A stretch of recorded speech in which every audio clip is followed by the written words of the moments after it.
With Dave Piscatello from ICANN. He'll be giving a presentation which is followed by a Q&A. Please, Dave.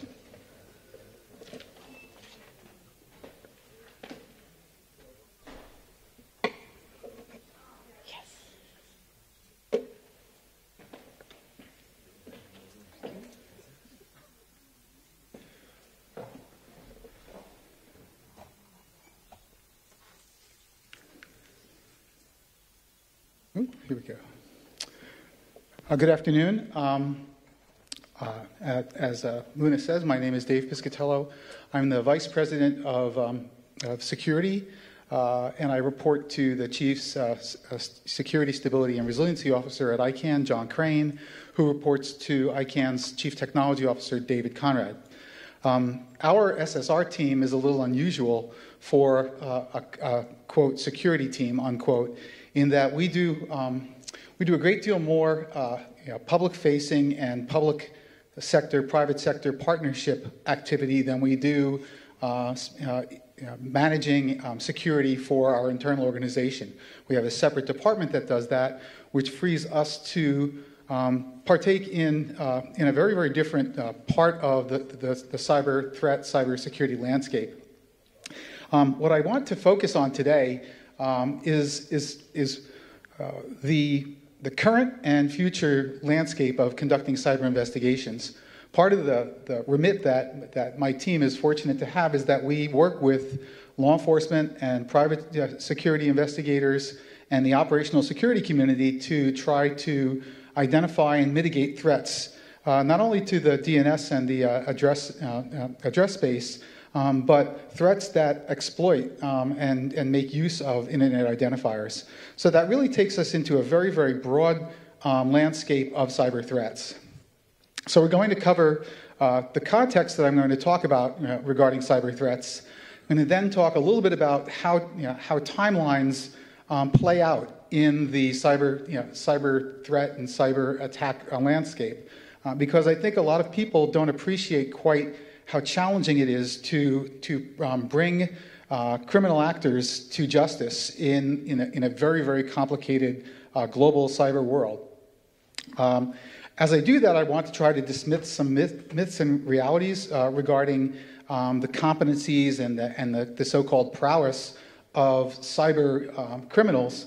And then I'd like to talk about how we go about conducting investigations today, some of the shortcomings of those methods, and look at how we might change those things in a number of different ways, and then at the end talk about evolving the trust-based collaboration that we have today to become more of a global capability for mitigating, in particular, cybercrime. So cyber attacks. There's a lot of taxonomy in cyber that gets conflated. People talk about cybersecurity, and they're really talking about threats and attacks. Cybersecurity, in my context, is actually more about the defense of assets in the internet. Cyber attacks are executions of cyber threats. Okay, and cyber threats represent risks that can be realized in cyberspace. So a good example of a cyber attack, something that most people are familiar with, is a denial of service attack, and in particular a distributed denial of service attack. And what that attack does is it uses a digital platform, the internet, to target and to, in some way, either damage, harm, or take out of service some real-world asset or some real-world infrastructure. As an example, taking out a cloud service or doing a denial of service attack against a government website. These are the kinds of attacks that execute a threat. And the threat is the possibility that someone would render some important asset on the internet ineffective. One of the things that I have seen over the past 20 some odd years being involved in cyber investigations is there are two main parts of the cyber threat landscape, and the cyber threat landscape is growing in both spaces, and it's evolving in rather unsettling ways. One is that the threats to individuals and organizations are growing even more and more focused on financial gain through fraud or through blackmail or through coercion. Some of the examples of the ways that these threats are being realized are ransomware, which is a way to attack, infect, and then encrypt information on a computer, and then hold the party whose computer is infected for ransom. You must pay 5,000 Turkish lira, or I will destroy all the information on your computer. Spear phishing is an evolution of phishing, where instead of trying to go out and cast a wide net of phishing, you target one specific individual who you think has a very large bank account, or you target a government agent who is a tax collector, and you try to convince that person to disclose information that would lead to an identity theft or to a bank account that they might be able to withdraw funds from. The last one is business email compromise.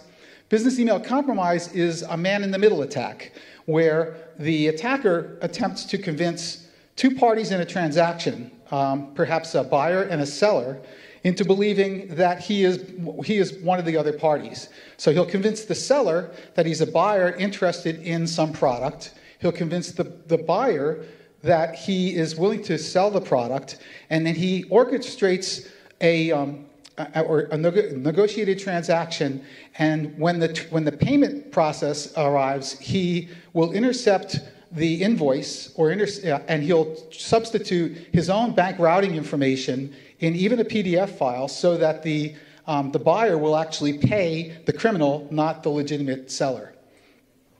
I think most of us are familiar with malware infections. They're pretty much the same as they have been, but they're becoming more and more sophisticated, more and more nefarious in the way that they're deployed. I'll talk about that in a moment. The most recent change that is quite frightening is there is a term called doxing. Has anyone heard of doxing? Yeah. So doxing is actually going out and following somebody on a social media platform, befriending that person, learning things about that person by becoming a closer and closer internet friend, until you actually acquire enough information to possibly blackmail that person or coerce them into giving you information. So it may be that you find out enough about this person that he or she discloses something personal that they would not want anyone from work to know, and then you go and you turn around, and instead of becoming a friend, you threaten that person. And in many cases, the threat is, I will tell everyone at work this secret that you shared with me unless you give me some information about your company that's sensitive. Governments are concerned with all of these. Doxing happens, to government employees as well. Email compromise and disclosure of government documents is extremely sensitive. We've had many instances in the United States, especially during our past election, where all these become very, very frightening. And another growing concern globally, it's a little bit outside of the cyber crime world, but the threat mechanisms and the actual perpetrations are the same, is the increase in using the internet for terrorist recruitment and radicalization. Let me summarize a little bit about how the threats landscape is changing. Historically, we have seen denial of service attacks, and they've increased volumetrically, meaning they keep getting larger and larger in bandwidth. They've moved now from an environment where people built their own networks and launched their own attacks to actually having sites where you can go and do a commercial transaction and purchase a botnet to launch an attack of a certain number of megabits or gigabits per second against a target, almost as if you were going and acquiring cloud services. We've talked a little bit about ransomware, and I'll talk a little bit more about weaponizing malware. Malware has become much more sophisticated. It can be much more damaging than it has been in the past. There is also now an entirely new generation of malware that leaves no trace. It doesn't need to actually use or modify files on a computer. It can actually reside in memory and disappear. Instead of jailbreaking mobile devices, people are learning how to jailbreak clouds so that they can cross over from one customer or user into another. Instead of what we used to call blended threats, which were viruses that could actually distribute themselves in many, many ways, we're seeing agents that can actually land and expand through a number of different means, or land and do denial of services on a local network only. We've had encrypted threats before, but now we're seeing more and more encrypted crypto backdoors that are being introduced. Historically, people have always been told to make their passwords complex and long and strong, and that's almost becoming less interesting to criminals, because what they really seek at this point is the ability to go and find databases, exfiltrate the entire database, and then either brute force or use some sort of tabular attack to actually get a lot of accounts instead of just one. So what do the characteristics of this evolution look like? Well, the surface is expanded. There's so many more attacks, and they're of such a larger scale. We now are not ever talking about hundreds of megabits per second when we talk about denial of service. We're talking about hundreds of gigabits. And we now have another entirely new worry with the Internet of Things. As some of you may have remembered from Mirai, we had tens of thousands of devices that really should never have been connected to the Internet in the fashion that they were, because they were extremely vulnerable, but they became an infrastructure for denial of service attacks. Attackers are actually becoming more selective.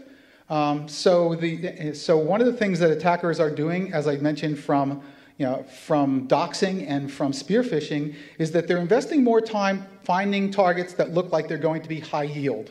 And this is becoming more and more facilitated by the willingness of individuals and organizations to publish a great deal more information on their social media, Facebook, Twitter, LinkedIn kinds of environments. Another thing that attackers are doing that would be amusing if it weren't so damaging is that they've actually decided that it's cheaper, it's more efficient for them to give away the attack tools that they've developed than it is to sell them. And I'll explain that a little bit more on the next slide. And they're actually becoming educators. They're teaching an entire generation of people how to do attacks using YouTube. Right? One of the things that we can be sure of, and just as in any of our other industries, for example, the new TLD space where people are striving to introduce innovation, criminals are great at innovation. Criminals think about innovating almost every day, because the more they innovate, the harder they make it for us to find them. So their innovation isn't evasion. Another thing that criminals will do, and I'll explain in a few minutes, is they're probably going to exploit privacy legislation. One of the things that stays constant, I've been doing this a very, very long time, and for those of you who watch detective shows on television, you've probably heard the phrase means, motive, and opportunity. Well, means, motive, and opportunity applies equally in the physical world as it does in the cyber world. The means are pretty much the same. You have to have the financial means to conduct an attack, and in many cases in the internet, that's not a lot of money. You have to have the technological means, and this means that you actually have to know how to use the internet to your benefit in conducting an attack. And it turns out that the intellectual level is actually lowering. The bar of entry to getting into being a criminal is becoming lower and lower as the criminals invest in educating people so that they can actually leverage large numbers. Motives have remained the same. It's either political, financial, business gains. Notoriety is actually far less important today than it was 30 years ago when I first started looking at this. And of course, the opportunity is even more broader than it has been in the past, because the internet provides this digital mediation battlefield or playing field for the criminal actor.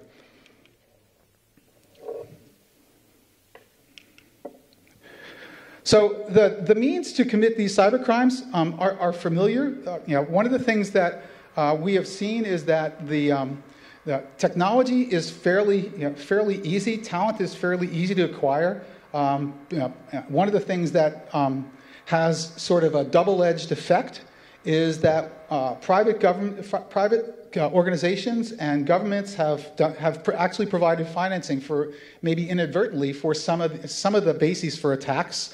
Paying for digital goods is something that that many governments actually attempt. They will go out and they'll buy exploit kits. Maybe their organizations, their national surveillance organizations will use those kits, or they'll use it to detect activity by other criminals.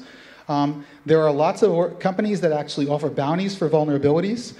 Governments do so as well because they want to be able to exploit perhaps a nation state that they're not necessarily politically friendly with. And there's quite a bit still of attacking for hire. One of the things that is evolving very quickly is that there has always been a thriving underground economy, the darknet, where you could go and visit marketplaces and purchase stolen or exploited goods or exploit kits, the means to actually go and launch crimes. That's evolving quite dramatically because the growth and the interest is so much higher. We already covered that, so let's not worry here. Let me give you an example of how the cost of entry is changing and falling and how talent is being commoditized.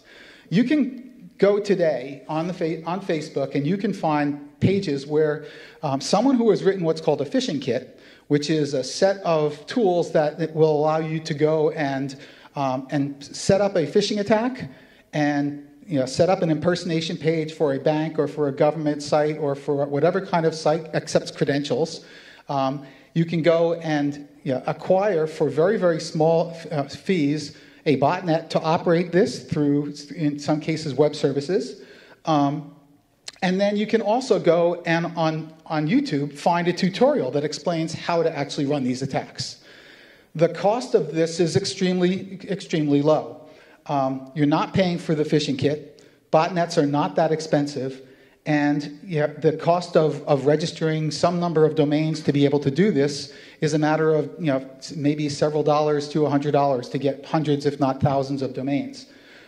So we've actually, as an attempt to grow the adoption of the internet, given criminals lots of different ways to actually build criminal attack platforms. As I mentioned, and I won't belabor this, the internet expands the opportunity exponentially in not just one dimension, but many. The adaptability of the internet that's been the key to its success is actually brilliant for criminals because they use that same kind of adaptability for evasion. And the access is pretty much open. Criminals can pretty much move wherever they wish to actually conduct their activities, and they can conduct their activities from remote countries and remote geographic locations. So, to give you an idea of how fast-paced a criminal action takes place as opposed to an action to actually mitigate the attack, let me talk a little bit about one kind of attack, an email-delivered attack. And so the anatomy of some typical email-delivered attack is that a user will receive an unsolicited email, a spam email, and it may contain a malicious attachment, a Word file or a PDF file or a zip file that actually contains a malicious software that can be installed on the local computer without the user's knowledge or intervention. The malicious attachment actually self-installs once it's been launched, and it then attempts to contact what's called a command control computer to download specific instructions for what kind of attack this particular computer should now engage in. So this is an enrollment and role play activity as part of the building of a botnet.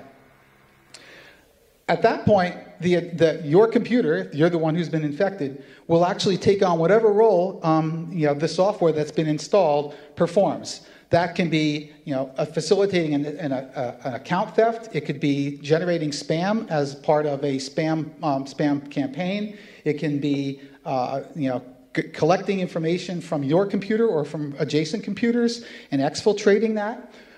It could be enrolling as part of a botnet denial of service attack, a ransomware. At that point, that computer has any number of purposes left to the imagination of the people who are operating the botnet and their ability to write code that goes relatively undetected or that is hard to remove.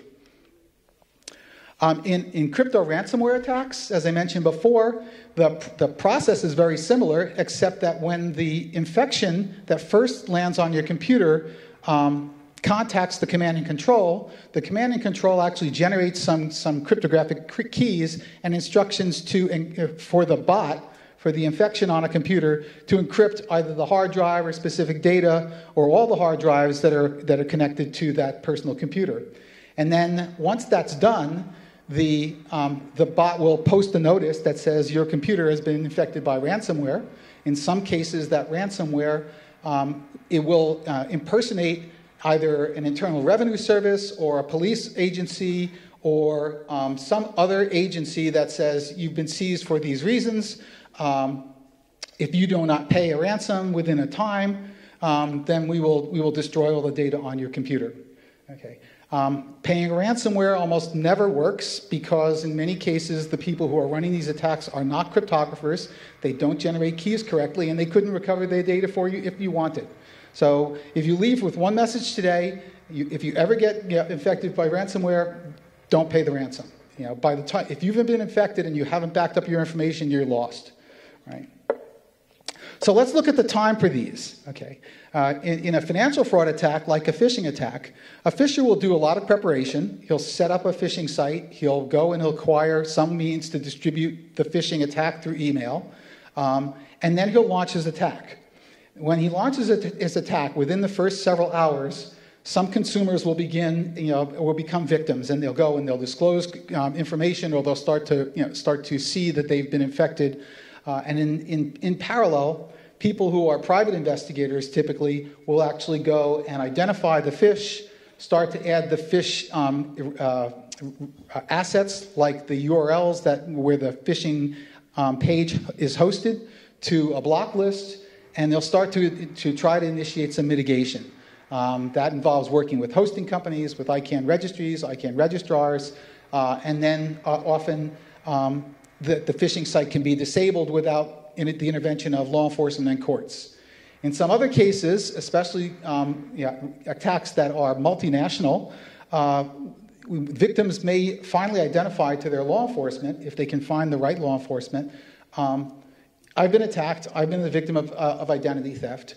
One of the challenges that they face, even in the case where you're only talking about a single website, is there aren't enough law enforcement, in all the countries to go and deal with every single identity theft. You have to find a pattern and a threshold of loss, maybe $50,000 or more in the United States, to actually put an agent, to task to do an investigation here.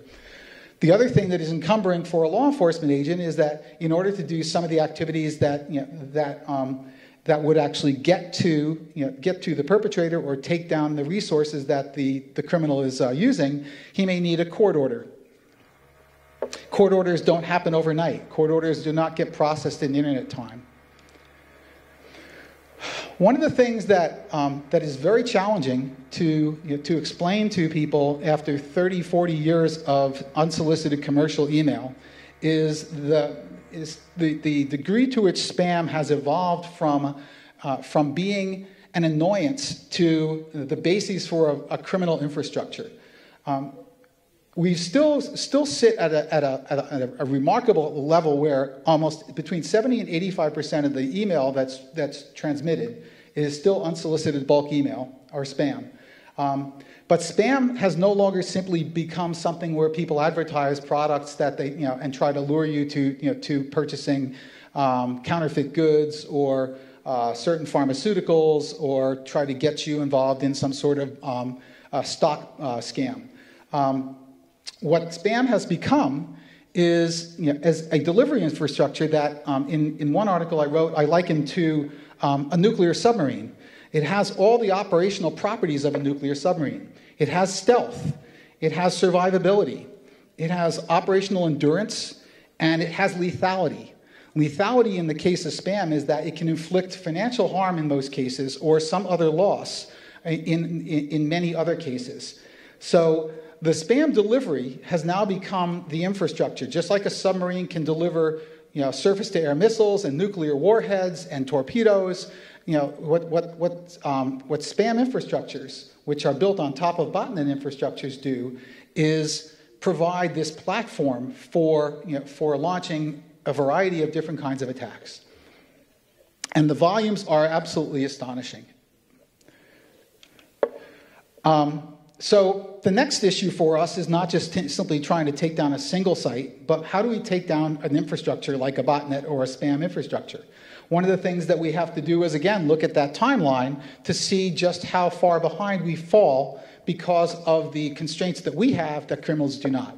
Okay? Criminals will build their botnet, they'll launch their attacks, that botnet will start inflicting harm for whatever purpose it's been brought to bear, and within hours, we'll start to track the botnet, actually identifying all the different resources of a botnet across multiple geographic locations, across multiple legal jurisdictions, and gathering sufficient information to understand the dynamics and the size and the operators of the botnet takes days, weeks, maybe even months.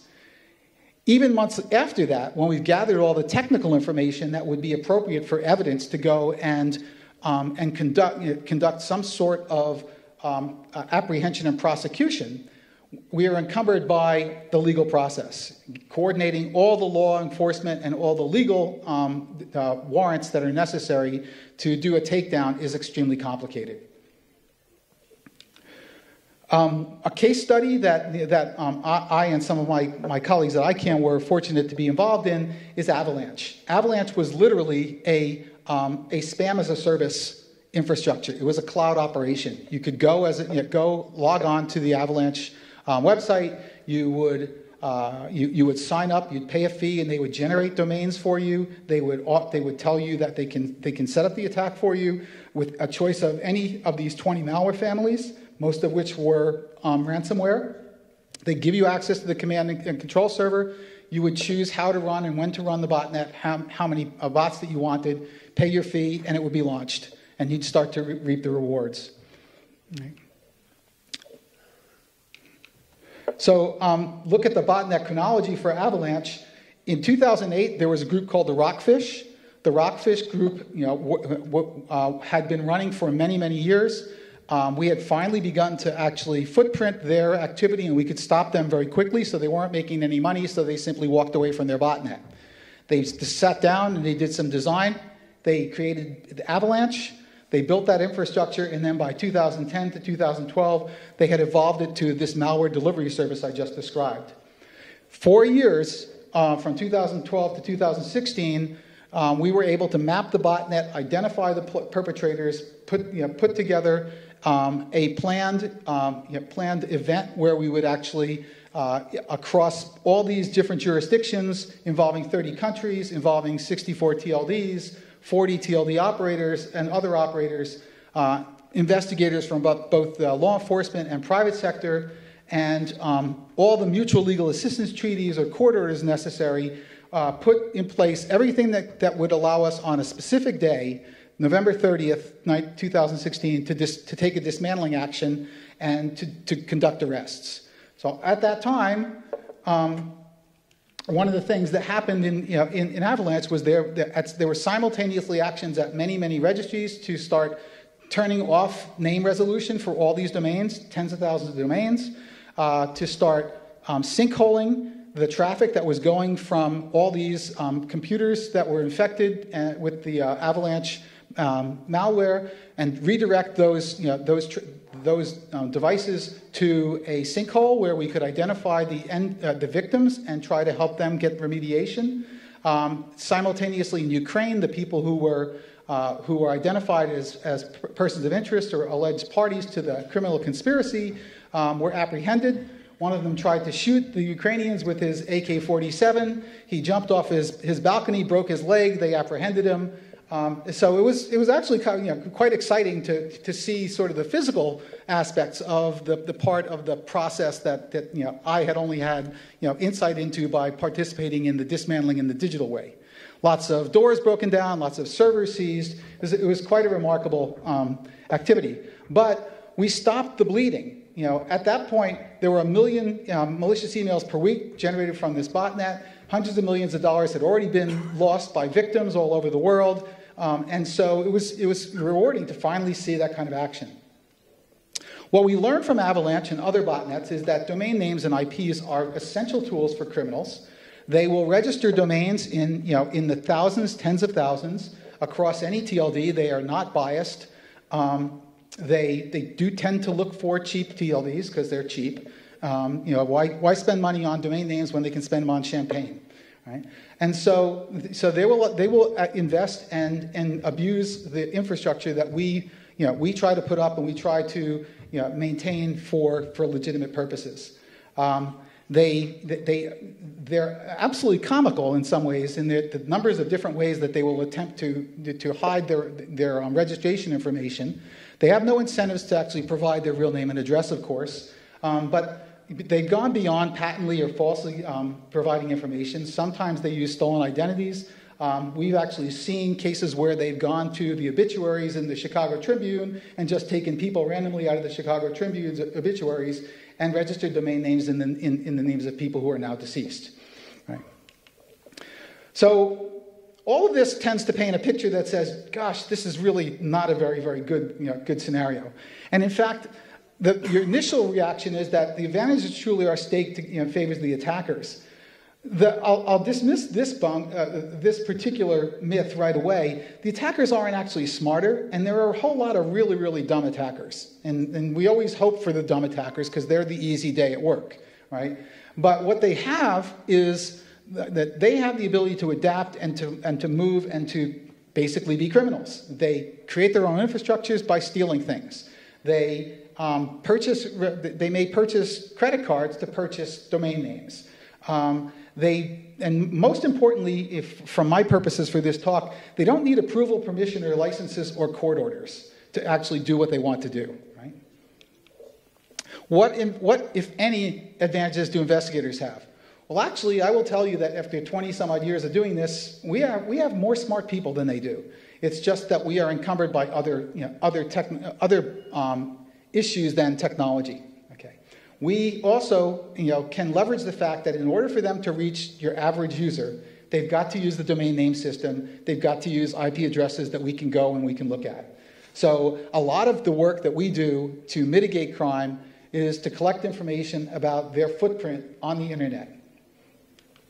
What are the challenges? The biggest challenge in trying to mitigate cybercrime today is that it's a multi-jurisdictional activity. I can't remember the last time I've seen a scenario where the victims and the assets used by the criminal and the criminals themselves are all in the same jurisdiction. So typically you'll have someone from Eastern Europe working with someone from the Middle East, working with someone from the United States, working with someone from Asia Pacific or Latin America. Assets are in any of those jurisdictions. Some of the jurisdictions cooperate through Interpol or Europol, some do not. Some of them have common law, common criminal law and statutes, some do not. And so you've got the real big challenge of trying to actually get all those parties to agree that this is a criminal activity and we're going to all work and cooperate. And by the way, we have to use this particular legal instrument to do so. So whereas the criminal makes money from minute zero, and we may have timely mitigation for things that result in blocklisting in 2 to 12 hours, court orders take months, if not years, and the Avalanche timeline illustrates that. So summarizing this, one of the challenges that when you first start to look at this, the topology that the criminals are using and the victim topology as well, is what's the prevailing jurisdiction of the content hosting, the DNS hosting, the domain registration, the alleged perpetrators, and the victims. Okay. Now is what we are looking at a criminal activity in all of those jurisdictions that are parties to this particular incident. Right. There's also situations where ICANN contracts come into play. What is being done through the use of a domain name a violation of an acceptable use? Is it a violation of the registrant's agreement, violation of the registrar's accreditation agreement, or registry agreement? And these are things that ICANN compliance has to work with, and it's very complicated for them. Recently, one of the things that we are very concerned about is the effects of privacy legislations like the GDPR on our ability to actually even attribute the particular domain or a set of domains to a particular actor. Because if, in the post-GDPR implementation, some of the information that is considered personal data may not be available to an investigator. Why is that important? The actual string, the actual name is not important as much as being able to use that particular kind of information as an argument in a search for other related activities. And so one of the things that you may be familiar with when you look at crime is that investigators have to have leads. Okay, an email address in a who is a lead. It may lead you to a social media page. It may lead you to a Gmail account. It may lead you to to a LinkedIn account, or it may actually help you associate 5,000 or 6,000 other domains that are part of this particular criminal activity, because they all have a common email address.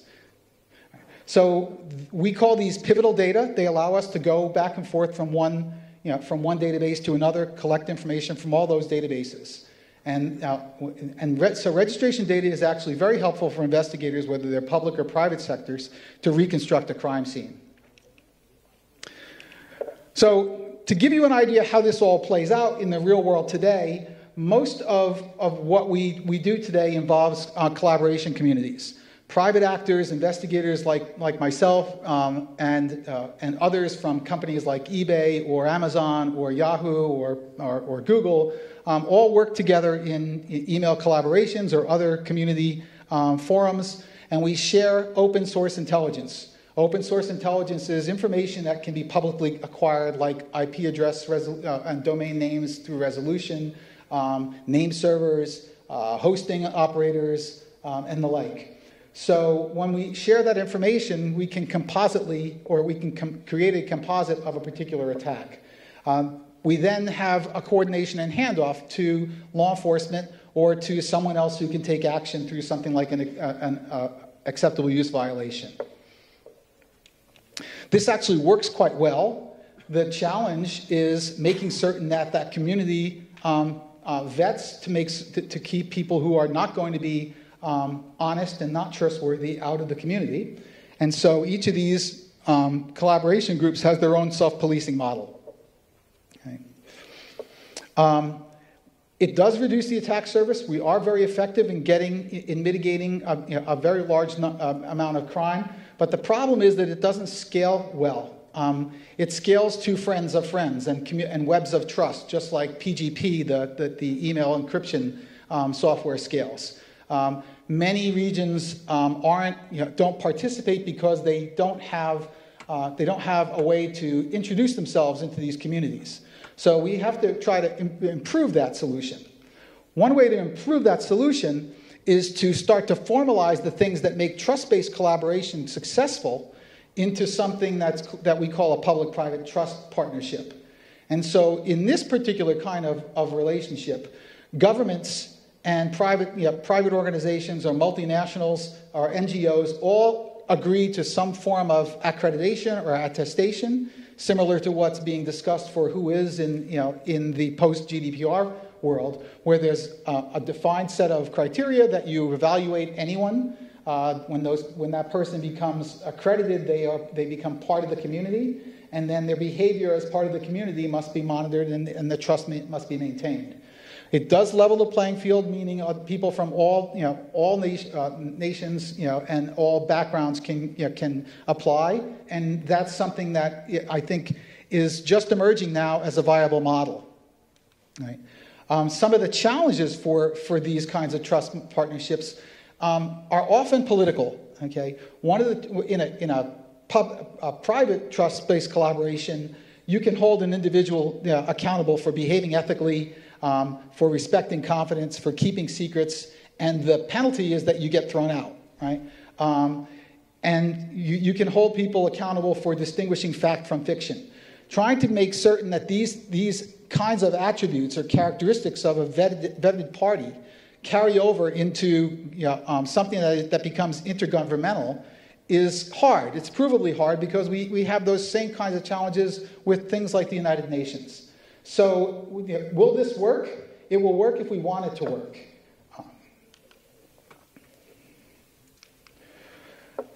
The end game, however, involves accelerating the legal process. It's all well and good that we have trust relationships, and even if we had great trust relationships between all these governments, one of the biggest challenges is having to operate within a mutual legal assistance process.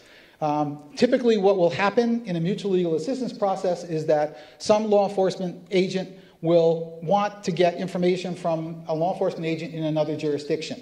He has to ask his local court of justice to ask the court of justice in the jurisdiction where the data that he wants lies to approve the sharing of the information. When the information goes to the receiving court of justice, they have to actually study to see whether or not the request aligns with the criminal law that prevails in that jurisdiction. And so this doesn't happen quickly. One of the things that would make it happen more quickly is if we had a common set of definitions of what is a crime and what is not, something like the Budapest Convention, right? We don't have that today.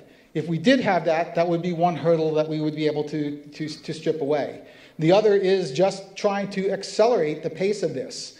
And so some of the things that you may hear in the future, some of the things that a lot of people are trying to put in place, you may hear is being called rocket dockets, or a way to submit a digital request for a court order, and then submit it to some sort of tribunal or some sort of 24/7 panel of jurists or judges who understand the technology, understand the threat, and are able to make the decision to issue the court order in closer to internet time than we can do that today.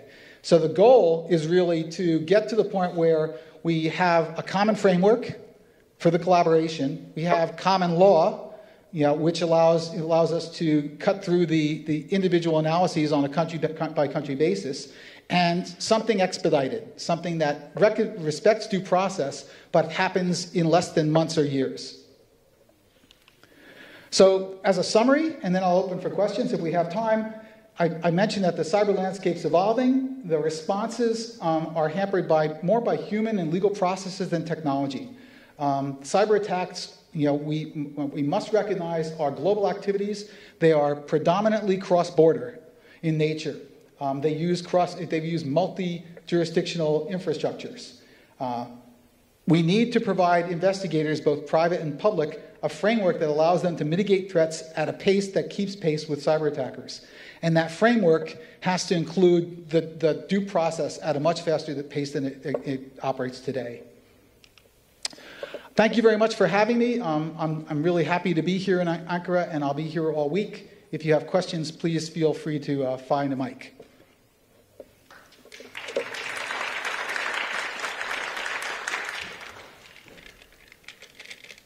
Do we have a mic?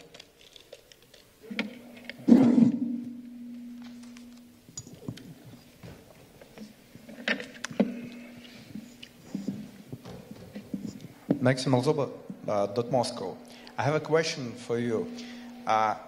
Given these GDPR changes coming, the information which is currently open is going to become sensitive because of fines for the, I'd say, chain of distribution of this information. For example, some registry has contract with some registrar, ICANN in the beginning, registrant in the end, and if the information is accessible by third parties, most probably it will require contracts, because giving someone with no accountability, not of philosophical, but of legal grounds, might not play well. And the second note is, given that this information is going to be sensitive, potentially is going to be sold by criminals, because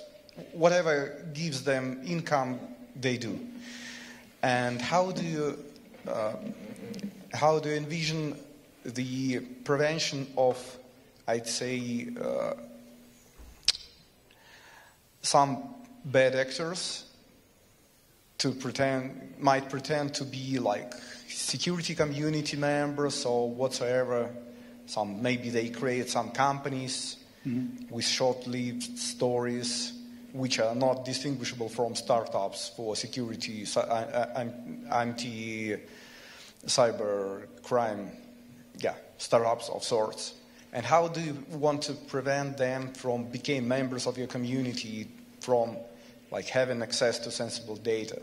Because they will use your community as a tool.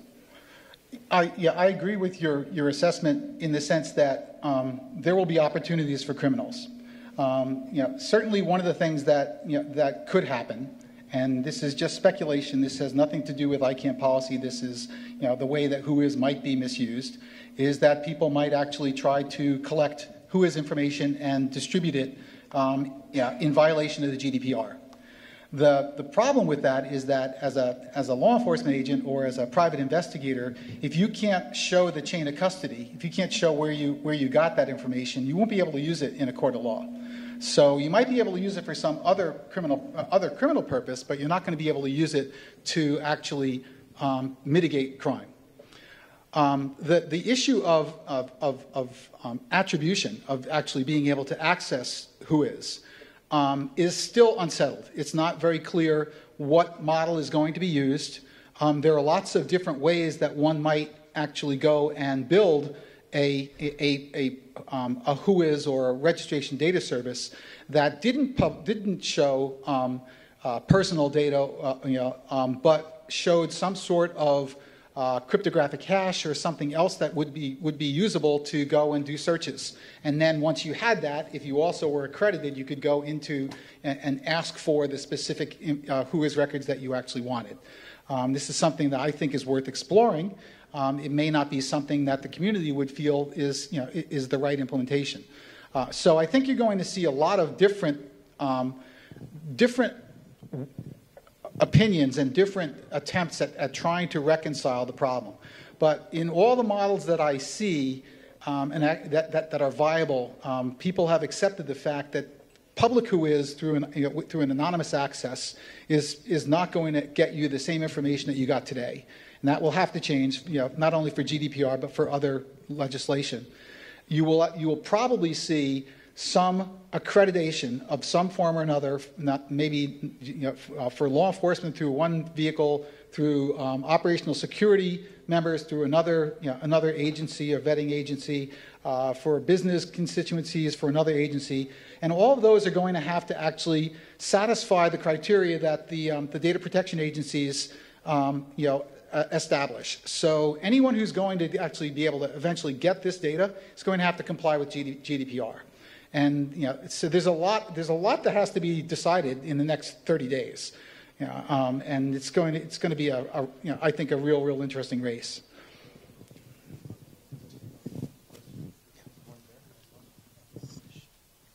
Short notice. When something is implemented in software, because we don't need hardware for that, it's just servers, it takes time. And when the situation comes to the point where 30 days left, not even a model created, no time for implementation. It means that WHOIS is not going to be accessible by those who don't have like millions of euros for spending on fines. And most companies in the ecosystem, they will not survive a single fine. And it might be a bit late for the model to appear. Because even if we have decision right now, what model is, registrars will not be able to implement it in software in such short term? Yeah, I'm not going to argue with you because I did software development in my career. So, but it is what it is. This is where we are. Unless there's some sort of stay of the date and there's some opportunity to provide a window for for proper redress and proper implementation. You're absolutely right. On May 25th, something's going to change, and lots of people are not going to see who is. That's going to, in my mind, actually wake up some of the people who don't understand the value of who is. It's going to dramatically affect possibly how everyone's spam defenses are affected. So imagine if all the major reputation block list organizations can't do the block listing that they do today in the same time period because they can't get to who is.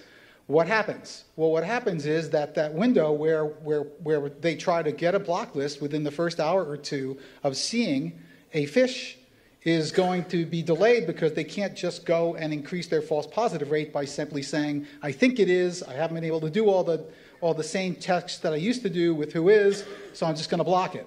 Maybe they won't. So you may find that the window for attack goes from 2 to 12 hours to 2 to 12 days. Lots of people are going to be extremely unhappy about that because organizations can potentially lose millions and millions of dollars with that kind of changed window. And it's just a consequence that I think has been underrepresented in a lot of the discussions. And I don't know how to fix that. I mean, it's too late to fix that, and I don't know how to predict the future. I do worry that that taking the tool away from investigators without having thought of a way to replace it with something similar is a problem. Yeah. There was someone else who had a question. So I'm wondering if doesn't law enforcement have another type of access? Like, for example, I'm sure it's not the same in every single country, but they can look at citizens' data, even if I'm not talking about who is, I'm talking about regular citizens' data. So when who isn't entirely public, doesn't law enforcement officials or agencies, perhaps through layered access or tiered access or whatever, will still have some privileges in accessing that data while combating cybercrime and DNS abuse? Is it does it have to be entirely public or not at all? No, actually, the gentleman from Moscow actually expressed that quite well. The framework, the software, the web pages, whatever the site that you're going to do as a law enforcement agent, or whatever service you're going to connect to, doesn't exist today in the form that has tiered access. It exists today in the form that allows anyone to go do this, which means that you have to have some way to actually distinguish the law enforcement agent as that's going there as someone who has the right to go and see the information. So how do you do that when you haven't started writing it months ago? And that's the real challenge. I think the tiered access part is I don't want to trivialize it, but that's been done by many people in many ways, in private organizations and public. We don't have that today with who is, so it has to be built. Okay, so it would take time, but it can be built. Yeah, I mean, if putting on my software developer hat, I can't see this happening in 30 days. I can't see this happening in 6 months definitely not effectively without possible errors or vulnerabilities of its own. Yeah, so. Thank you.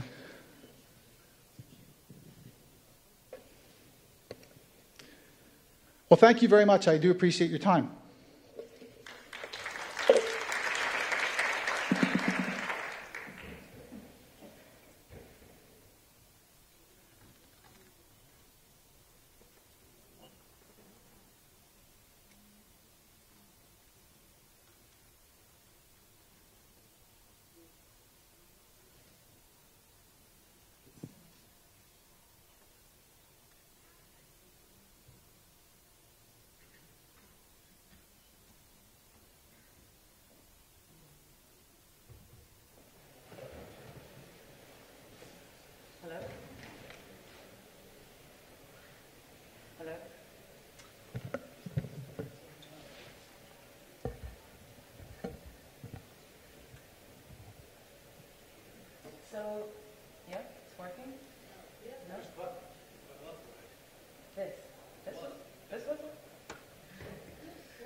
Okay, coffee break. No. So thank you, Dave. So we're going to go on to the second half of this session, which is going to cover DNSSEC deployment. We're going to start with what it is, explaining more about it, and then go into experiences from different parts of the region, namely Turkey and Tunisia as well. So would like to welcome to the panel the 4 panelists coming in. First, we have Patrick Jones. He is the Senior Director for Global Stakeholder Engagement in ICANN, followed by Dr. Attila Özgürt, who is Director at NIC.TR and a faculty member at the Middle East University for Technology here in Turkey. Afterwards, Mr. Shamsuddin Riyahi. I thought so. Who is a DNS engineer with the Tunisia Internet Agency, and will be talking about the deployment experiences there. And Mohammed Abu Abed, please, who is a DNS expert and also works with Saudi Telecom in Saudi Arabia. Once Mohammed is here, we'll start off with Patrick, and he'll be giving a short presentation. But just to start, so everyone, there'll be 2 presentations and 2 quick talks. The 2 initial presentations about the DNSSEC, and as mentioned, what it is, and afterwards the experience will come with no presentations. Once we're done, I think we can then open for Q&A just to save time. And lastly, sorry, the coffee break is a little bit more delayed by 15 minutes, we hope, so we should have a good 40 minutes, I think. But if there's interest in conversation, we'll extend. Please. So, hello everyone. I'm Patrick Jones from ICANN Global Stakeholder Engagement. I have a short presentation. I'm going to set the stage for the rest of our panelists so that they can talk about the implementation of domain name security extensions in their own countries, and then we can facilitate a interactive conversation with all of you about domain name security. In my role at ICANN, I have been involved in ICANN's domain name security extensions key ceremonies since 2010. DNSSEC as a protocol was implemented in the root zone in 2010. A little bit of background of what we're referring to when we talk about domain name security extensions. When DNS as a protocol was developed back in the mid-1970s, security was not at the top of mind from the engineers who created the DNS. DNSSEC is an extension to the domain name system, and it was implemented starting in roughly 2004, 2005 in a few of the country codes where the leaders in this. There were some early efforts in the beginnings of the 2000s, but all of this is part of a more than a decade of community collaboration to implement this protocol in the domain name system. For the users, DNSSEC provides origin authentication, integrity assurance for DNS data, and authenticated denial of existence for DNS data. It essentially creates a chain of trust from the root zone to the top-level domains, then to the registrars, registries, and so that the information all along the way is linked together in a chain of trust. For the end user, you get the benefit of gaining some confidence that you're reaching the website that you intend to reach to. As a registrant, you have some fraud mitigation and greater brand protection for your business or for your government website. If you are a registrar, you are complying with industry standards and meeting registrant demands for increased security. And if you're a registry, you are meeting industry good practices, registrar demands for domain security. There are some additional benefits that you can attract and retain security and reputation-focused registrants. You can offer this as an added service. Some registrars charge extra for offering this. Others offer their domains or other hosting services at lower cost if you take advantage of this. At the end of the day, you're adding to the increased security overall to the internet. And from an ICANN perspective, and I'll come to this in a bit, we are actively encouraging registries, registrars, internet service providers, banks, telecommunication operators, and others to adopt DNSSEC, to turn on validation, make this available, and spread this more widely. The state of DNSSEC deployment today, over 90% of the top-level domains are signed with DNSSEC. Checked this morning. There are 1,543 top-level domains in the root zone, and you can see 1,407 are signed. Over half of the country codes are signed with DNSSEC, and we're seeing slow and increased adoption, most recently in Bhutan, Italy, and Guinea-Bissau. If you look at the world, this is by country code. So green means good, but this doesn't quite give you a complete picture. Over the weekend, we did a Train the Trainer workshop with experts from around the region in Africa and the Middle East. I learned that, so Egypt does not show up on this map as green, but in fact, the internationalized domain name country code for Egypt, .masr, is signed with DNSSEC. So we have there's some gaps with this type of visualization. If you look at another graphic from the Internet Society, you can see some of the implementation in this region. There is work and experimentation being done at the country code level. Our colleagues here at NICTR will talk about the work that they've done in experimenting with DNSSEC. Some of the other operators in the region, Iran, Iraq, a few other partners I know in the United Arab Emirates is experimenting with DNSSEC. So they don't quite show up on the map as their status is green, but we know they're doing work. I have a couple slides about KSK rollover. I'll be very quick about this. Sally Koster introduced the latest developments with the key signing key rollover process in her remarks. What this is, well, when ICANN signed the root zone in 2010, it was signed with a particular key. The shelf life of the hardware security modules was 5 years. Those have been now changed, and a new key was generated in 2017. ICANN is going through a community consultation process to go through the key rollover, and we completed a public comment period. Just 2 days ago, we published the summary of the community comments. Largely, the community has said, please proceed, and so our Office of the CTO team at ICANN is developing an updated plan.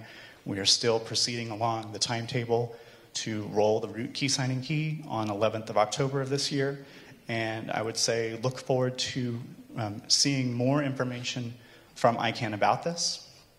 If you're an operator, what do you need to do? Well, you should check your systems, look at your configuration files, see if you're doing validation, make sure that you're able to do automatic updates. If you can't do automatic updates, then you can test your own systems.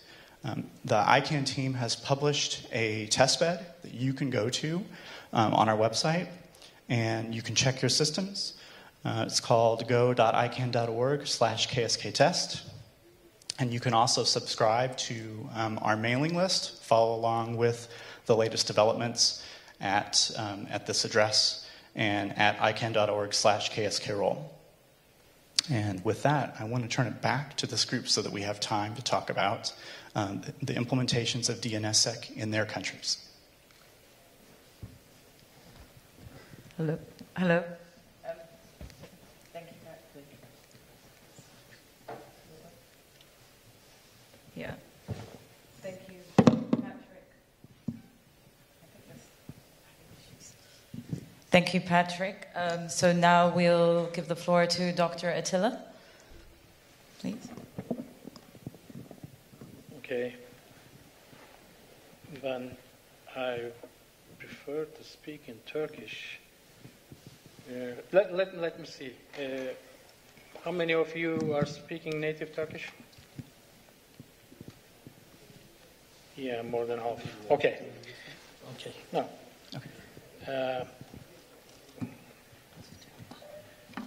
Herkese merhabalar. Hoş geldiniz. Adım Atilla Özgit. .tr CCTLD Manager görevi yapıyorum. 25 yılımızı yeni kutladık. İnternet Türkiye'ye 12 Nisan 1993'te gelmişti. Geçenlerde onun 25. yılını kutladık. O günden beri tabii doğal olarak interneti Türkiye'ye getiren ekip olarak DNS yönetiyoruz. Patrick'in özetlediği gibi 1983'te formalleşmiş bir protokolden bahsediyoruz. DNS'in dışında elektronik posta, file transfer gibi 70'lerde fikirleri ortaya atılmış, 80'lerin başında hayata geçirilmiş protokoller bunlar. Bilgisayarcılara bir kolay örnek vereyim benzetmek için. Intel'in hala 80-86 mimarisi kodlarını çalıştırabilme çabası yeni işlemcilerinde gibi biz de 40 yıllık DNS protokolünü extend ederek, geliştirerek çalıştırmaya çalışıyoruz bütün dünya olarak. Tabii zor bir iş, oldukça zor. Hele hele bütün dünyada bağlı 5 milyar insanı düşünecek olursak, dolayısıyla adım adım geliştirmelerle giden bir süreç. İlk zafiyet 95'te ortaya çıkıyor. Arkasından 2000'lere doğru bir çalışma başlıyor ve DNSSEC 15 yılı aşkın bir sürenin ürünü. 2008'de cache zehirlenmesi, İngilizcesiyle cache poisoning denen zafiyet ortaya çıkıyor ve sonunda uluslararası topluluk 2010 yılında bir işbirliğiyle root kök sunucuları imzalıyor ve onun altına doğru bu imzalama yayılmaya başlıyor. Ve 2012'den itibaren bu yaygınlaşmayı görüyoruz. Biraz önce de burada büyük yüzdelerle deployment'tan bahsedildi. Şimdi ben birkaç başka şeye daha bakmadan önce şunun altını bir kere daha çizmek istiyorum. Nedir sorusunun cevabı özet olarak bir güven zinciridir. Verinin bütünlüğünün garantisidir. Ancak protokol daha hantal bir protokoldür. Sorgular ve cevaplar da cevap tarafı eskisine göre daha büyük miktardadır. Dolayısıyla böyle de bir dezavantajı özellikle büyük çaplı volümetrik DDoS saldırılarında ayrıca problem de olabiliyor. Ne değildir? DDoS'a karşı duracak bir araç değil. IP spoofing gibi temel problemlerle uğraşmıyor, engelleyemiyor. Şifreleme yapmıyor. Sadece imzalama yöntemiyle verinin bütünlüğünü garanti ediyor. Şimdi önemli bir konu, her ne kadar chartlarda çok büyük yüzdeyle kullanılıyor, gözüküyor olmasına rağmen resolver'ların ve validator'ların yeterince deploy edilmemiş olması ciddi bir sıkıntı. Bunu anlatmak için hızlı bir tanım yapmaya çalışayım. En uç kullanıcının bilgisayarından bir alan adı çözme, yani rehberinizde Atilla Özgit'in telefon numarasına bakma gibi bir işlemi siz farkında olmadan bilgisayarınız yapıyor. İşte ICANN.org'u bulmaya çalışıyor, IP adresi nerede diye. Bunu yaparken sizin bilgisayarınızdan çıkıp bir resolver denen, çözümleyici denen bir cihaza gidiyor. O cihaz bunu yetkili sunuculardan alarak ve recursive, burada Türkçe kullanmayacağım çünkü Türkçe biraz bu terminolojide sıkıntılı. Recursive yani sırasıyla bütün her yere sorarak cevabını alıp resolver geriye döndürüyor ve bunu da belli bir süre kendi cache'inde tutuyor. Daha hızlı cevap verebilmek için. Bir başkası aynı yeri ICANN orgu sorguladığında bir kere daha gidip aynı işlemi yapmamak için. Sistem birden fazla master ve slave'lerle çalışıyor. Çok eski protokol olmasına rağmen bu master-slave yapısı bunun kolay çökertilememesi ni sağlıyor bu yapının. Dolayısıyla eski fakat sağlam bir yapı. Kolay kolay iyi konfigüre ettiğiniz zaman da bir ülkenin DNS altyapısını çökertmek çok kolay bir iş değil. Bunun da örneğini biraz sonra anlatacağım. Şimdi resolver ve validator'ların ne yazık ki çok kötü örnekleriyle karşılaşıyoruz. Yanlış isem Patrick düzeltir beni ama 2017 Ekim'indeki rollover'ın KSK rollover'ın yapılamamasının en temel sıkıntılarından bir tanesi recursive resolver'ların buna hazır olmaması. Burada da böyle gevşek bir bağ var. Yani siz resolver'ların kim olacağına karar veremiyorsunuz. Herhangi biri ortaya çıkıp ben resolver'ım deyip resolver görevini yapıyor ama yeni teknolojilerle compatible değil. Anladığım kadarıyla ICANN bunun bir ölçümünü de yapmış. Yüksek yüzdeyle resolver'ların compatible olmadığı görülünce prosesin geciktirilmesine bir gerekçe olarak bu kullanılmış. Dolayısıyla resolver'lar, validator'lar çok önemli ve bunların deployment'larının yüzdesinin ben bundan 3-4 sene önce %15'ler civarında olduğunu biliyorum. Bu 3-4 sene içinde %15'ten daha yukarı çıktı mı bilmiyorum. Ama o yeşille kaplı gördüğünüz harita resolver'lar ve validator'lar açısından o kadar yeşil bir harita değil. Daha sıkıntılı bir harita. Zaten en büyük problem de burada. Şimdi o problemlere biraz dokunmaya çalışacağım. Bu arada DNSSEC'in bize verdiği çok önemli özelliklerden bir tanesi DANE, D-A-N-E diye yazılıyor. DNS-Based Authentication of Named Entities. Yani siz, örneğin ben özgit.info alan adına sahibim. Özgit.info'nun bir sertifikasını, kendi ürettiğim bir sertifikamı oraya koyup o sertifikaya güvenilmesini isteyebilirim. Yani bu ne demek? DANE mimarisiyle aslında Trusted Third Party denen Certificate Authority olarak çalışan bir grup şirket, belki dünyadaki sayısı 30-50 kadar vardır. Tam emin değilim ama mesela bunların verdiği hizmete alternatif olanaklar sunuyor. Bence anlamlı olanaklar. Çünkü Trusted Third Party Certificate Authority dediğimiz entity'lerden bu 30, 40, 50 kadar şirketten 3-5 tanesinin geçmiş 10 yıl içinde ciddi güvenlik açıkları nedeniyle sertifikalarının ana sertifikasının, tepe sertifikasının kaybedildiğini biliyoruz. Bu nedenle bazı browserlar, bazı certificate otoriteleri şeyden bile çıkarttılar, kendi listelerinden bile çıkarttılar.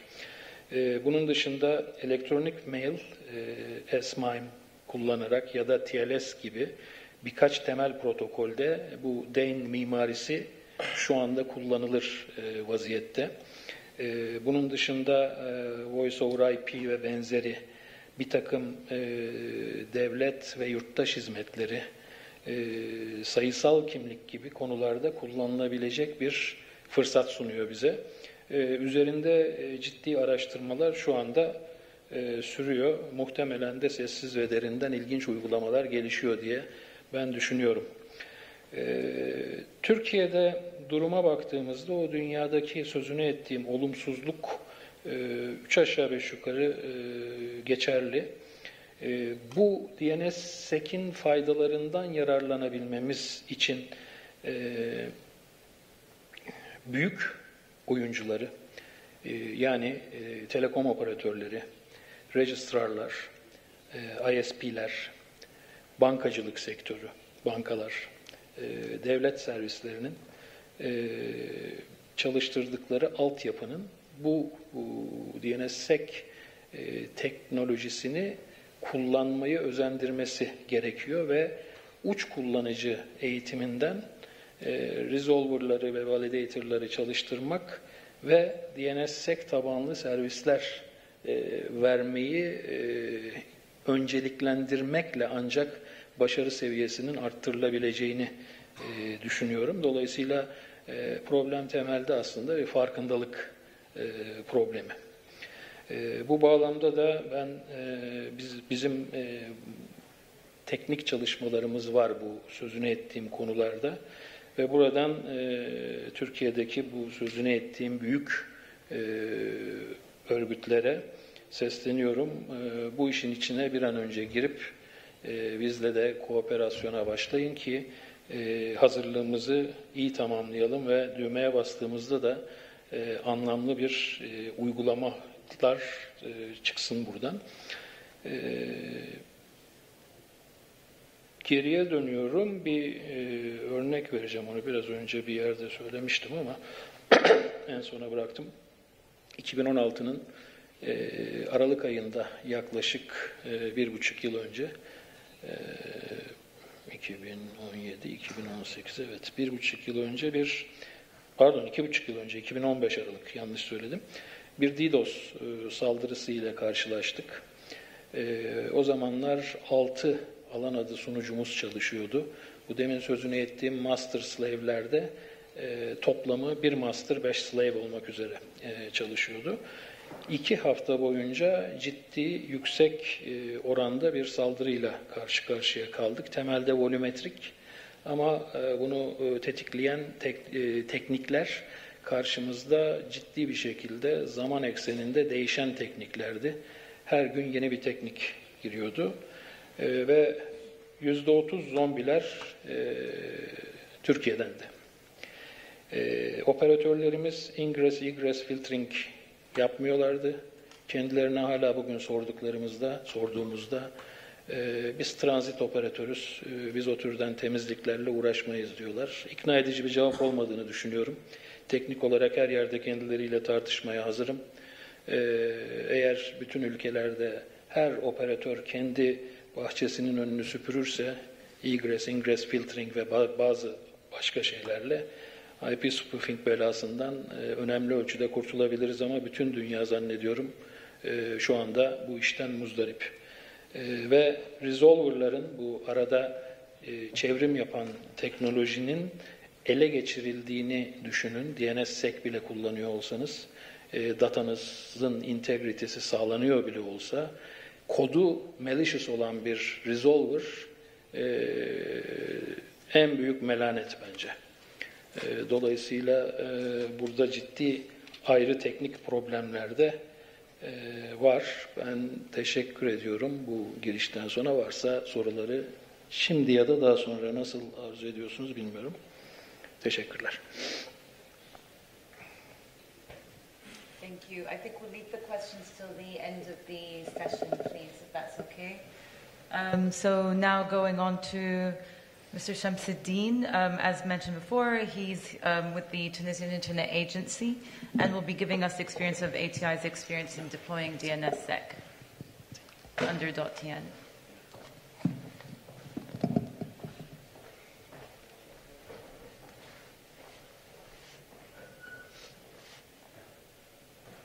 Hello everyone. I will speak in Arabic.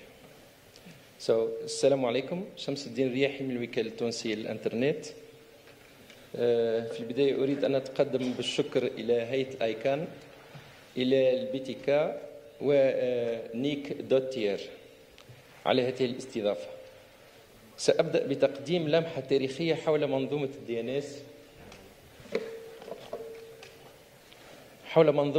اس في تونس.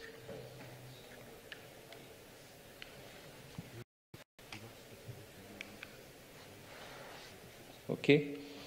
في 1991 تم تسجيل أول الدوتيان عند الإيانا. في 1996 تم تكليف الوكالة التونسية للإنترنت بإدارة أسماء نطاقات في تونس.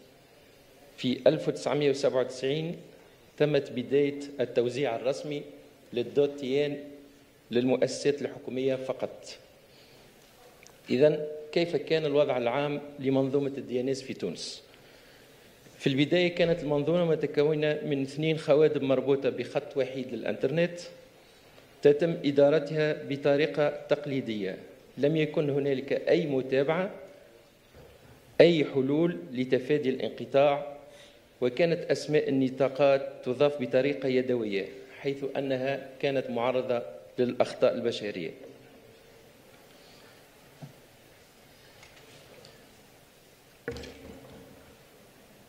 أما من الناحية الأمنية فلم يكن هناك أي معدات مخصصة للمراقبة والكشف أو حماية المعطيات، حيث كنا نعتمد بالأساس على ما توفره برمجية بايند. وكخلاصة فإن منظومة الDNS كانت ضعيفة وغير آمنة عموما، بالإضافة إلى ارتفاع التدفق نحو شبكة الإنترنت، وخاصة أن الكثير من الخدمات التي توفرها شبكة الإنترنت تعتمد بالأساس على الDNS، بالإضافة إلى تسجيل العديد من الخروقات الأمنية المرتبطة بالبروتوكول DNS. إذن ما الحل؟ بعد دراسة الوضع العام للمنظومة تم اتخاذ العديد من الإجراءات، أهمها وكخطوة أولى تم تحيين المعدات المستعملة، وذلك بتركيز روابط جديدة للإنترنت ذات سرعة فائقة، اقتناء خوادم جديدة ذات جودة عالية ومعدة للتخزين، ومعدات للأمن والحماية. كما تم تركيز منظومة جديدة في أكثر من مكان. وكخطوة ثانية تم تحديث البرمجية المعدة لإدارة أسماء النطاقات، حيث تم الاعتماد على التقنيات الحديثة والتي توفر خدمة متواصلة وغير قابلة للقطع، مع إمكانية المراقبة الحينية والخدمات الآلية المخصصة لموزعي إنترنت أسماء النطاقات والعديد من الخدمات الأخرى. وهذه لمحة على ما أصبحت عليه المنظومة. وكذلك بعض الإحصائيات. لكن السؤال: هل يمكن أن نتحدث الآن على منظومة ذات حماية عالية؟ في الحقيقة المعدات المستعملة لا توفر الحماية إلا للموزع الرسمي، حيث أنه لا يمكن حماية سلسلة تنقل المعلومة من المستخدم إلى خوادم الDNS، كما أن الDNS بروتوكول أثبت أنه قابل للخرق وضعيف من الناحية الأمنية. إذن ما الحل؟ تم الالتجاء إلى الإصدار الجديد للDNSSEC، حيث أن الDNSSEC سهل في التركيز والاستعمال ويوفر درجة عالية من الحماية، لا يحتاج إلى تمويل أو مصاريف، لا يحتاج إلى خبرات، لا يحتاج إلى تغيير في المنظومة، لا يحتاج إلى معدات إضافية، لا يحتاج إلى تراخيص، لا يحتاج إلى إجراءات معقدة، يحتاج فقط إلى الإرادة. وشكرا.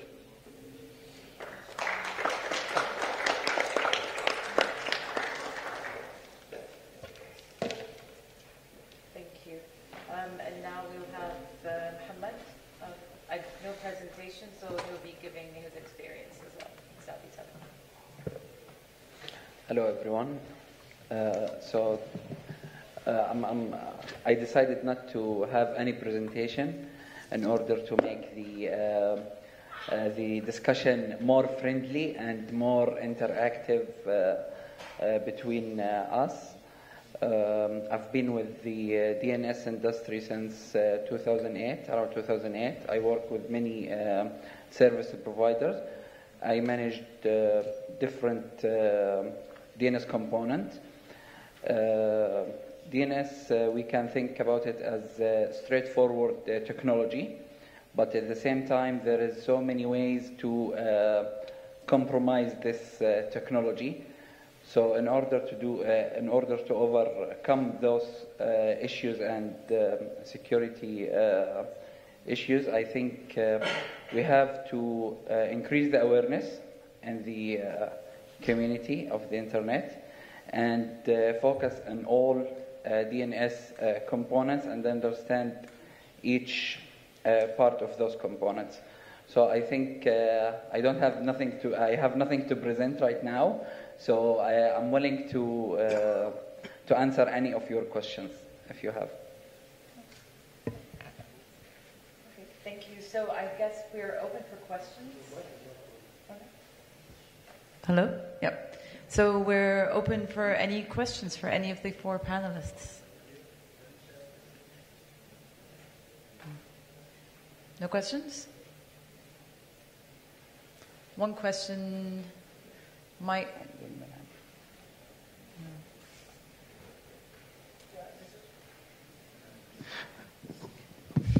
This is Abdel Manam from Egypt. I am with Dr. Atalia that the problem in Egypt was the resolver, the ICB resolver, is not DNSSEC enabled till now. I think most of the resolver, maybe all the resolver in Egypt is the same. My question now to Tunisia and Saudi Arabia, what about the resolver inside your country? Is it DNSSEC enabled or not? What you are doing in order to make this resolver enabled for DNSSEC for the future? Thank you. شكرا عبد المنعم. منظومة الدي ان اس سيك في تونس معدة لاستقبال الدي ان اس سيك، هي دي ان اس سيك فاليديتد، دونك ما فماش حتى مشكل في استعمال دي ان اس سيك في الريزولفر في تونس. ان شاء الله نكون جاوبت على سؤالك. Enable. Yeah. Okay. Okay. Yeah. So it depends on the resolver. So as you know that resolver usually is the service provider property. So it depends on the service provider. But we have multiple service providers in Saudi Arabia, and some of them are already enabling the validators. And I think there is, with the help of ICANN and Saudi NEC, we increase the awareness for the ISPs and for the people to, and I would like to mention one thing regarding Sham's presentation. We don't have to be afraid of DNSSEC. So just enable the validator. It's very straightforward, and you can roll back.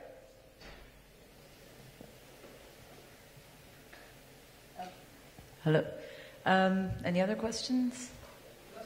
Yeah, Abdelmanan. Yeah, my coach again, Abdelmanan. My question now to Patrick. When I were in ICANN 61, I attended a session about local root server at the resolver, at the ICBs. Do you think that it will be better from the security concern to have this local root server inside the ICBs?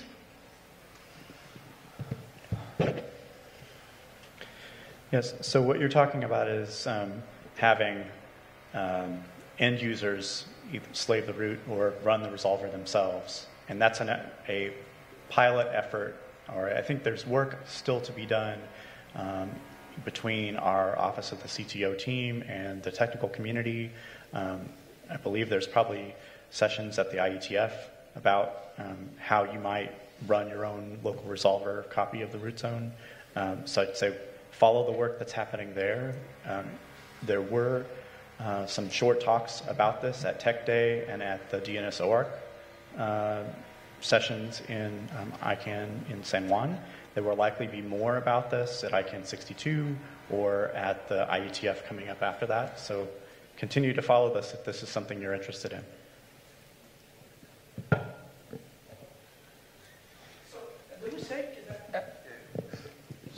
Do you think that ICBs that have resolver, who don't want to have DNSSEC enabled to have the responsibility to have local root zone copy? I don't know. I didn't get the question. Sorry. Sorry, I will repeat it again. Please. Do you think that ISPs that don't have DNSSEC enabled address size to have the responsibility to have local copy of the root zone? So I think it's fine to have local copy of the root zone and without the DNSSEC enabled. So I think there is no relation between those two things. I think ISP is somehow lazy to enable DNSSEC. No, it's not because they are lazy. I think they are having something new and well-defined system like the DNS is very, very hard. Look at the KSK for the ICANN. Look at the size of the ICANN organization, and they decided to delay the KSK rollover because it's not an easy thing to do. So I think even for the ISPs to enable the validators, it might be straightforward and simple action, but it might also impact the end users, which means that it will impact the company revenue, because the end user will not understand that if there is DNSSEC issue, it's a DNS issue rather than it's my company issue. It's my ISP is not resolving this domain, and I'm not able to access Twitter or any website. So I'm gonna go to the other service provider. So I think this is the reason. So it's not lazy, but the revenue, I think.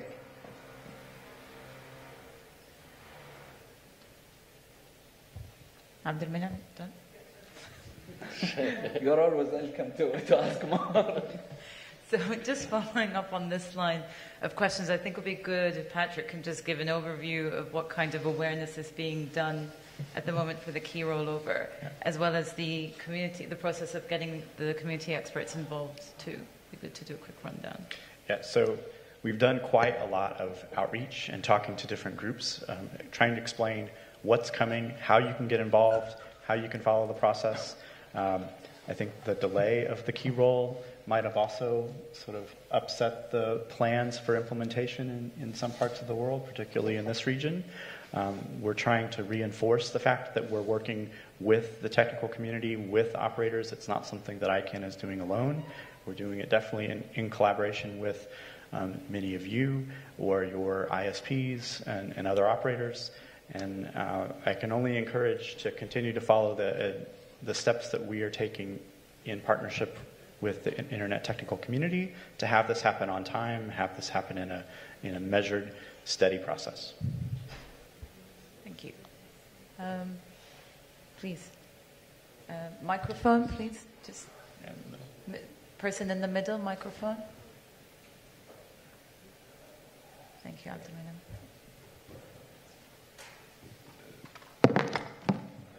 أتكلم أحمد سالم من موريتانيا. بالنسبة لتحديث المفتاح الكي اس كي، بالنسبة لتحديث مفتاح كي اس كي بالنسبة للسي اس تي ال دي اللي في طور تصديقه الآن، هل هم معنيين بتحديث كي اس كي أم لا؟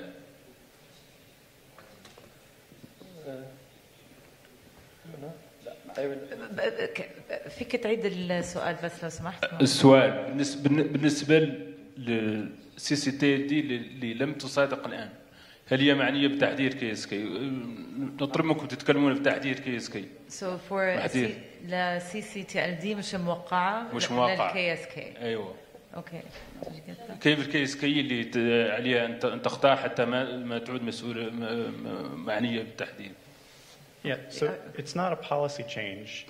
It is so it's standard practice that after a certain period of time, you need to update your systems, update your software. And so like any other implementation, the key signing key is something that needs to be updated. Part of the reason why it needed to be updated is that the shelf life of the system that generated the key was only certain period of time. We've changed the hardware that generated the key signing key. That was done in 2017. And then we had to go through the next steps of how do you replace the existing key that was generated in 2010 with the new key. And instead of taking the old key out right away and putting the new one in, which would break the chain of trust, we had to go through a period of time where both keys are operating together, and which right now that's happening. So you have the 2010 key still running, still works. You have the 2017 key that does work, and if you're doing validation, you can validate that key right now. But at some point, the key rollover will be to switch to the 2017 key, would be the recognized key, and then there would be a pullback of the 2010 key. Hope that helps. Excuse me. Patrick, I think the question was asking about the top-level domains.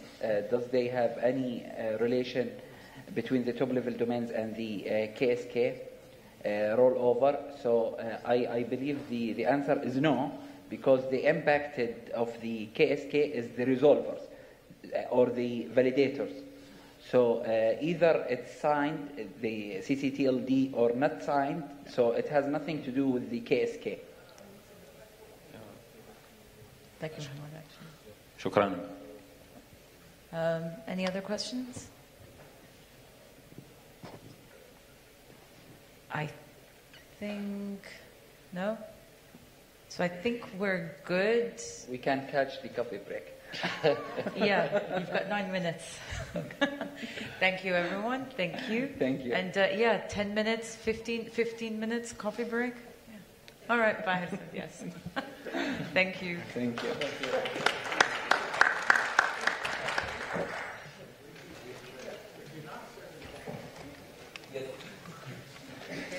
you.